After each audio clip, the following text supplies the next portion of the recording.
سالک صاحب، آپ کیا سمجھتے ہیں کہ صورتحال ایسی کیوں بنی اور کیا مجبوری تھی کہ پرویز الہی صاحب کو جو ہے وہ تحریک انصاف میں جانا پڑا؟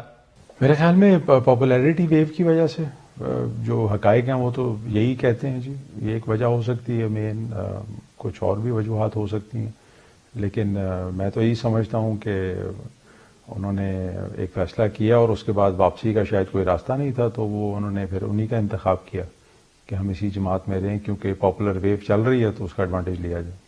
لیکن اس وقت جو 9 ایم پی ایز آپ کے چلے گئے تحریک انصاف میں اور اس کے ساتھ ساتھ پرویز الہی صاحب بھی چلے گئے، تو آپ کیا سمجھتے ہیں کہ مسلم لیگ کاف ابھی بھی اپنی پوزیشن پر قائم رہے گی، یا پھر مسلم لیگ کاف کو پیپلز پارٹی یا مسلم لیگ نون میں ضم کرنے کی جو تجویز ہے یا اس پر کوئی مشاورت ہو رہی ہے، یا یہ آپشن آپ سمجھتے ہیں کہ زیر غور ہے؟ نہیں، ایسی تو کوئی بات نہیں ہوئی جی، اور نہ ہی ایسا کوئی ارادہ ہے ہمارا.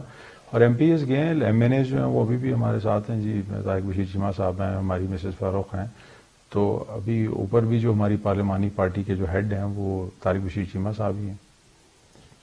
تو یہ جماعتوں میں ہوتا رہتا ہے جی. آپ نے دیکھا ہی ہے، کئی بڑی جماعتیں ہیں وہ بھی کئی ایسے ادوار آئے کہ جہاں پہ ان کے پاس 13-14 سیٹیں تھیں، بعد میں 2/3 میجورٹی بھی لی انہوں نے. تو اس چیز سے میرے خیال میں گھبرانا نہیں چاہیے سیاست میں. بس انسان کو یہ ہے کہ اپنا کلیئر مائنڈیڈ ہونا چاہیے جی، اور منافقت کی سیاست نہیں کرنی چاہیے. باقی جو عوام فیصلہ کرے وہ قبول کرنا چاہیے.